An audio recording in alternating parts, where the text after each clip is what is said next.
You are listening to the Scars and Guitars podcast series. My name's Andrew Mackay-Smith, and the interview subject that I've got coming up for you is none other than former Genesis guitarist Steve Hackett. He's a genuine innovator, as you'll hear through the conversation. The reason for the conversation, though, is to promote his run of shows across Australia, and there's one date in New Zealand in July and August 2017. I'll read out some dates quickly. Friday the 28th of July, he's appearing in Auckland. Then it's across the ditch to Australia. Wednesday the 2nd of August, he's appearing in Brisbane at the Tivoli. Friday the 4th of August in Sydney at the Enmore Theatre. And finally, Saturday the 5th of August in Melbourne at the Palais. So let's have a listen to what he has to say. Here we go. Kick off and talk about all things Steve Hackett. I just thought I'd ask for your perspective on the passing of Alan Holdsworth. Oh, absolutely, yeah.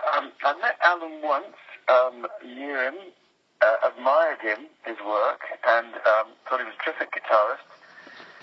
And I was talking to my brother, I think on the day that he passed, and John was saying to me that apparently Alan suffered with, nerves, stage fright, and all this sort of stuff. Yeah. Obviously must have thought he was an imposter. It's funny how often people who are the real thing might feel they're falling short of the standards that they set themselves. I mean, I remember I'd seen him playing at a trade show with something with John Anderson, and he was on guitar, and I said, it sounded good. And he said, I didn't play well, and he wasn't happy with his performance, but I think the rest of us just saw a very fluent player, and it's a weird thing, the way it works. I've met all sorts of musicians, some of whom consider themselves to be absolutely divine.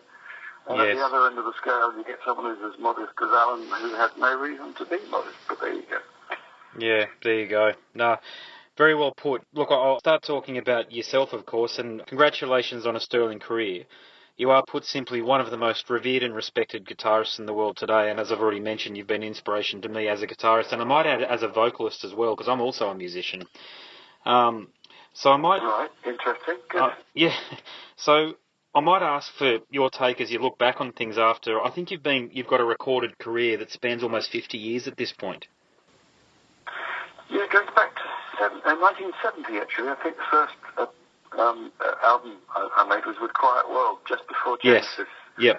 Yep. So just a few months before meeting Genesis, it was that. Yeah. And what's fan reaction been like to the new album, Night Siren?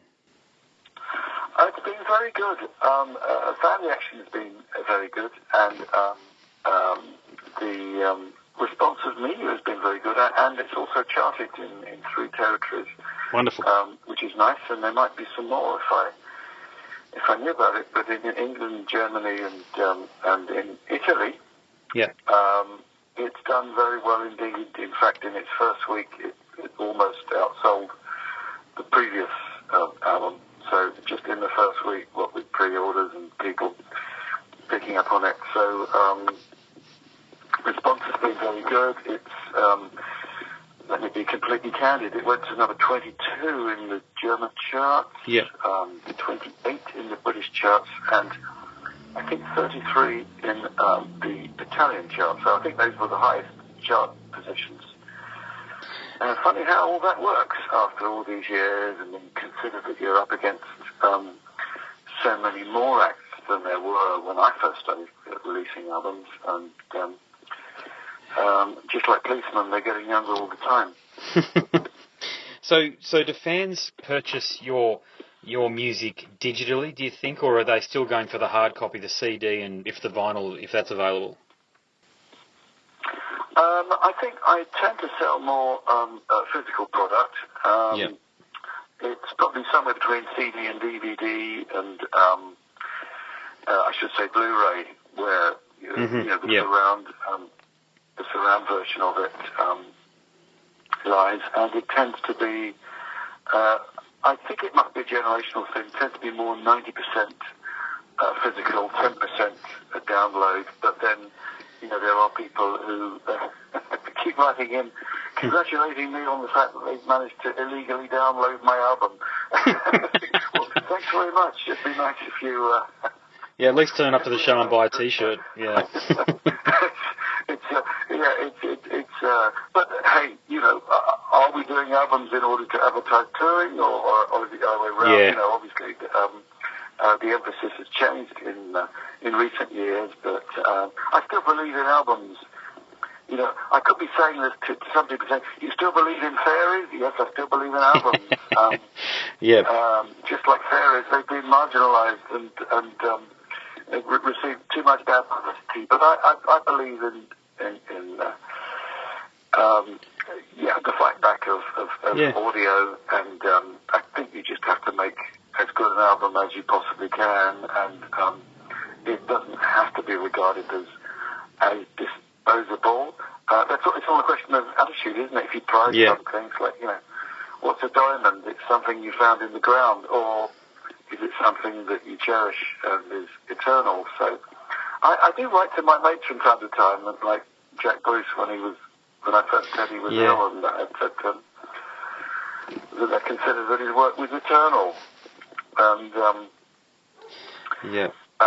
we almost formed a band together at one point. I could tell you the people that I almost formed bands with that rehearsed.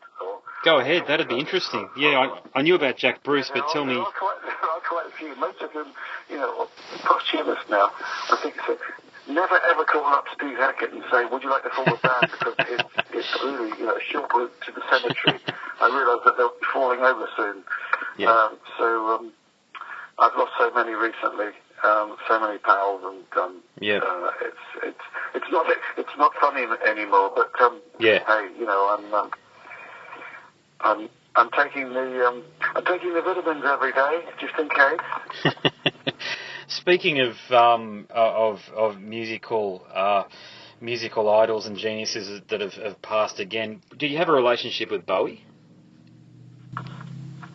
With Bowie? No, I never actually met Bowie. Funnily enough, I was at something that I was invited to by Eno at one point, and it was an absolutely star-studded occasion, and I saw him standing there, and I just had the feeling that he was giving off signs that you don't just go up to David Bowie and tell him who you are and why you like him.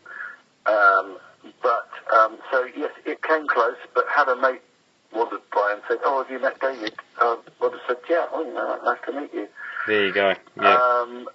Yeah. So yes, it was at a function with Paul McCartney and Kate Bush, to mention but a few. It was an absolute star-studded occasion, but I always, having had experiences in the past that are less than stellar, I always wait to be introduced by someone, to someone of enormous stature.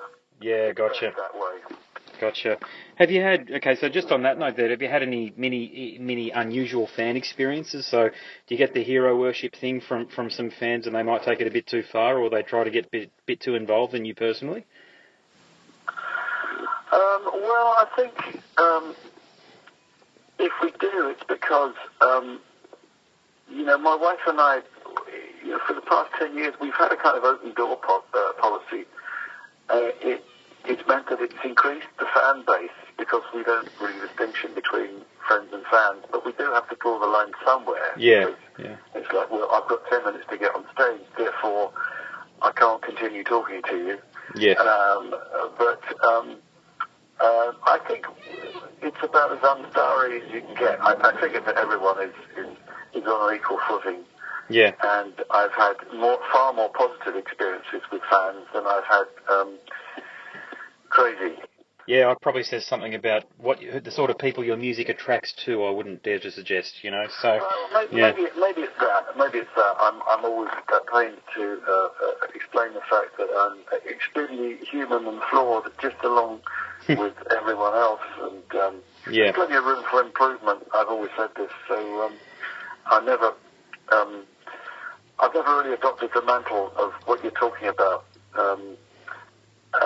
I think that would be quite uncomfortable. I've seen people who are absolutely at the top of Olympus, living in that goldfish bowl, and I know it's a huge pressure. So I quite enjoy the fact that I'm and I always have been at the stage where yes, a few people will recognise me, but I can walk down any street and not be bothered.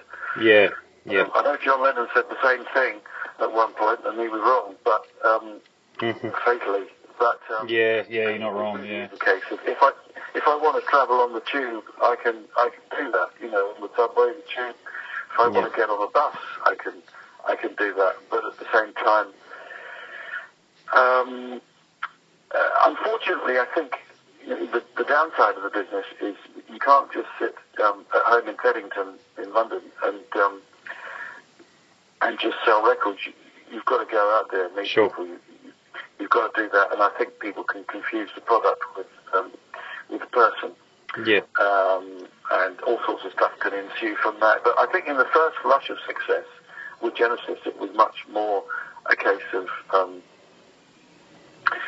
perhaps the public was at times a tad more hysterical, whereas now I think that there are long-term listeners who have grown up. They're got their problems behind them, usually. You're not wrong, and you've just touched on Genesis there. That kind of leads into my next question. So, you're actually a Rock and Roll Hall of Fame inductee with Genesis. And to what extent do you think your tenure in Genesis defines your music to this day? Well, there's something that I remember Phil Collins saying years and years ago when we first met up, and I was about to join the band. I think practically the first day I joined, he said to me, "We're bound to influence each other." And up to then, I hadn't really been working successfully with a team of musicians. Mm-hmm. I mean, 5 years of ads in the back of Melody Maker put me in touch with hundreds of musicians, but none of the situations seemed to either last or were quite right. Yeah. And, of course, we did.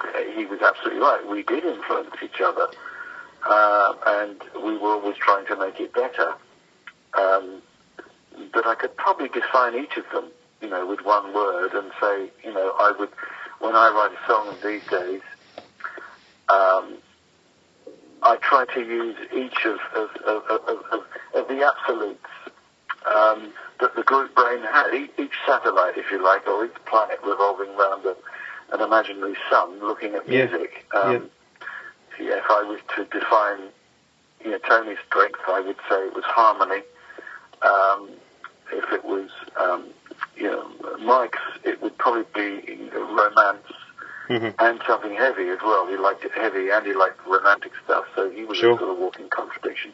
Pete was very imaginative, very inventive, all of that, so he was always really looking for the new. Phil was rhythmically very, very gifted. Yeah. And you have to remember that for the first few years he was not the lead singer of That's that right, band. yeah. To some extent, I think, biding his time. But he had the ability to be able to take a melody that was in any time signature and completely change it instantly. And, we used to joke about this, and he said, I said, well, what about the Swedish Rhapsody? And he would say, yeah, okay, the big band version of that would go, and that was, his strength. Now, have I mentioned everybody? I don't know. So there was all of that, and then for me, I think so, would have to have a sort of brooding sort of mixture of mystery and imagination, and I would have to take it somewhere, that sort of travel on to some strange place. I don't accept that I was the dark one, and I think that's too... I think it's much more than that, because there's a storytelling aspect and a romantic thing, and particularly in recent years, more of a world music orientation. So my approach, I like to think, is pan-genre, where I'll listen to everything and try and use something that, if I think it's right, from jazz, from blues, from rock, from pop, classical, flamenco, and so on it goes. I don't have prejudice, so I'm not trying to have a million seller by narrowing the field down and specialising. I'm completely the opposite. I'd rather take a leaf out of Bruce Lee's book than rest of them. Bruce Lee said, "You've got to be like water, man. You've got to take from this. You've got to be flexible. You take from these different schools." And I thought, this has been me, sketching in a number of styles for years, and every now and again you get to do a full portrait. Yeah. I never wanted to get so good at one thing that it ended up pigeonholing me. I always wanted to move around. I think from pre-third pack onwards, first album I did when I left Genesis, I had the idea that I was going to do a personal equivalent of one of those CBS sampler albums in the late 60s, where you'd get Simon Garfunkel next to the Grateful Dead, next to Roy Harper, next to Leonard Cohen, and so on and so forth. And there was no centre to it, except that it was one record label that signed up all these different individual people, the zombies. And I thought, wouldn't it be nice to do an album where I had absolutely no identity, no ego, Yeah. but that I just bring people together, European players and Black American, and so I could work with Chester Thompson, get his take on rhythms, and I could work with Randy Crawford, who was unheard of in our part of the world at that point, and Richie Havens, who was known but was thought of as a 60s figure, but I saw him much more universal, and then he got to work with Peter Gabriel in later years, working on the story of Ovo with him. So I wasn't wrong, with my choices of all those people who either became or had been and continue to stars in the firmament. You might have already answered it here, but I'll ask the question. So, Genesis is one of those bands that spawned 4 commercially successful solo careers. Why do you think that was the case? I think it's because there was an emphasis on writing. Everyone was either a writer or an aspiring writer. Yes. And that means we were aspiring arrangers, players and singers and God knows what. But I think because from the very beginning, if you wanted to get Genesis to do one of your songs, it had to be, and I'm going to use a more modern expression that I first heard from the Hungarians, through composed. Something had to be thorough, perhaps. Yeah. Now, if I was to look back, I would think if you talk about composers, thorough or through composed, it would be the work of Bach, who stands alone, perhaps. Yeah.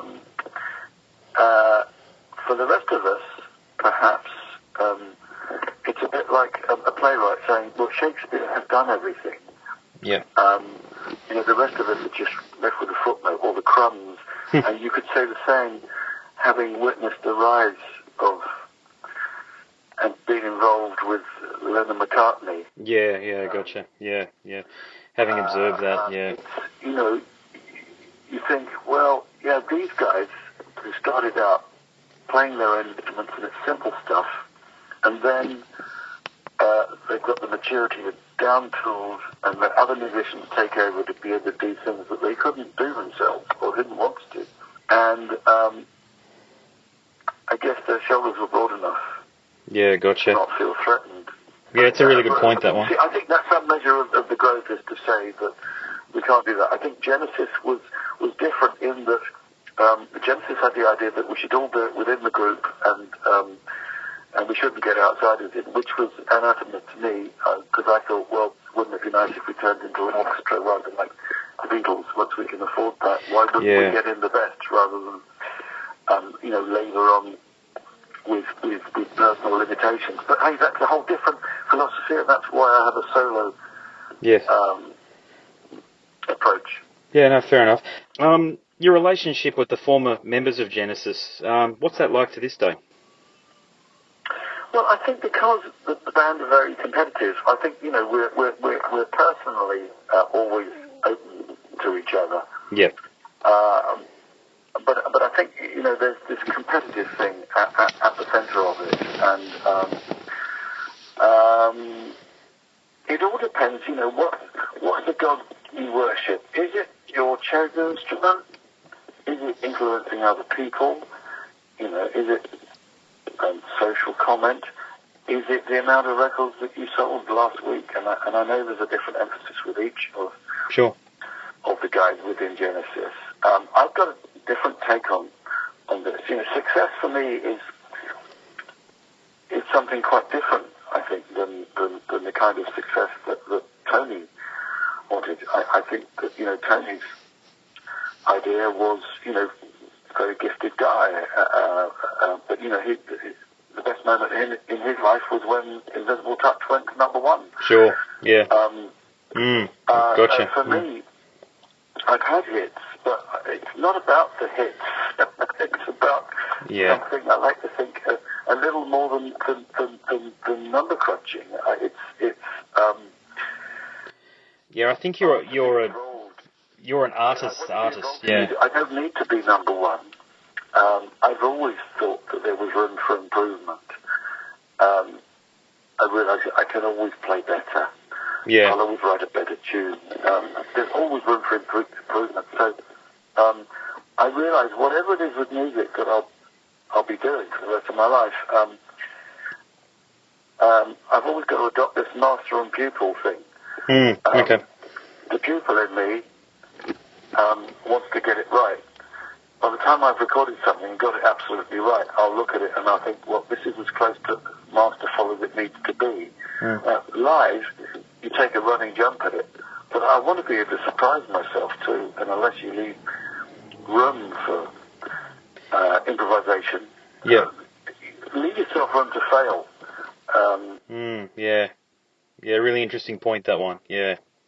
Yeah, I think so. I think people have different backgrounds. I suspect that most very gifted keyboard players come from very driven, strict parents who possibly don't ever hand out compliments in the way that they should be. So I suspect that keyboard players have suffered from a lack of encouragement to the point where it may leave them sociologically in the fetal stage, but be completely developed in another sense.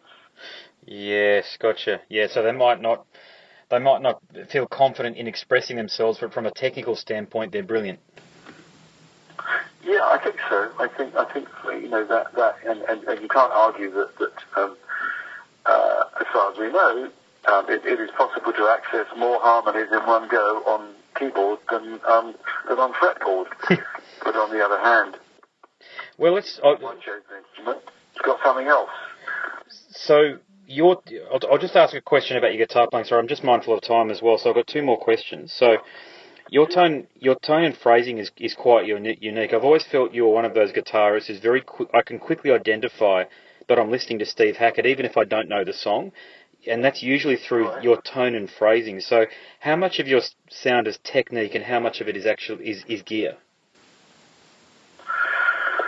Ooh, well, unlike singers, where the singer lives and acts the song and he or she is the instrument, the rest of us have to go through wires and bits of wood but to get to the point where you feel at one with that instrument is something that we look for time and time again. A few days ago I did a gig in Hamburg and suddenly I felt I had a visit and everything I went for came off, and the music was moving me rather than the other way around. Yeah, they're magic, aren't they? Yeah. And those are the moments that we look for. Those moments thinking, I can try this, I can try that. I'll step out further on this taut wire here, and I'll do a back somersault while I'm doing that circus act. Right. It's extraordinary when those things happen, and your feet feel like they're lifting off from the ground, and someone else has walked in. It's a wonderful moment. I live for that, actually. I think in music more than anything else. I live for the moment where I can stand aside and this superior force kicks in. Yeah. And I'm just channeling it, wherever it is. Yep, I've had that moment, very few and far between, but I can actually identify with it. But you know what I mean, don't you? Yeah, I do know exactly what you're saying. Where everything that night, where everything you go for comes off.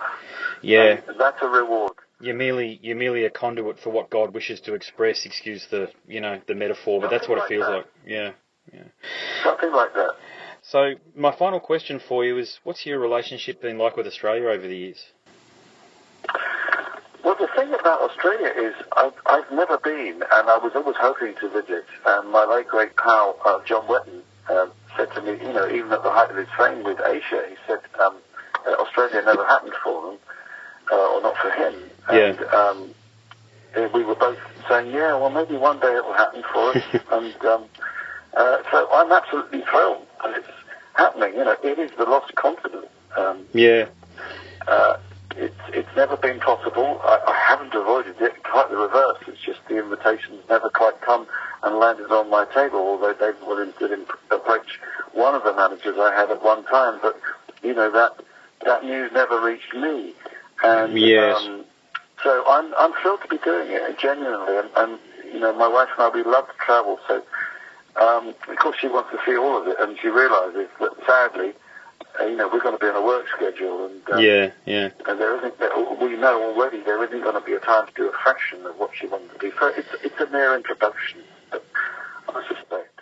Yeah, well, there's plenty of people that are really looking forward to the gig. I can assure you. You know, obviously I'm in touch with the musician community, mate, and there's a lot of people that have been waiting on bated breath for you to announce it to her. And I've got to say too, congratulations on the video to Behind the Smoke, and the song as well. I'm glad you like that. Yeah, thank you. Thank you, I'm glad. Yeah, we did that in Serbia, and they did a great job, I think. Yeah. No, I really, this is a really good album for you to tour on the back of. It's a very strong album. All of your albums are very strong. You're one of those artists where there's no troughs or valleys. It's all very consistent. But this record here, that song in particular, I thought was a really good choice for a video. So congratulations again. I'm glad you like that. Yeah, it felt like there was something there over and above the music, and it was my wife who came up with the idea for the lyrics, so I'm eternally grateful to her for all sorts of things, including that. Wonderful. And unfortunately, mate, we've run out of time. There'll be another one phoning in, so... Yeah, no worries, mate. I'd like to leave it there. Thank you so much. Speak to you in the future. Absolutely, mate. Thank you very much, Andrew. Thanks, mate. All the best. Okay. Bye. Thank you. You've been listening to the Scars and Guitars podcast series.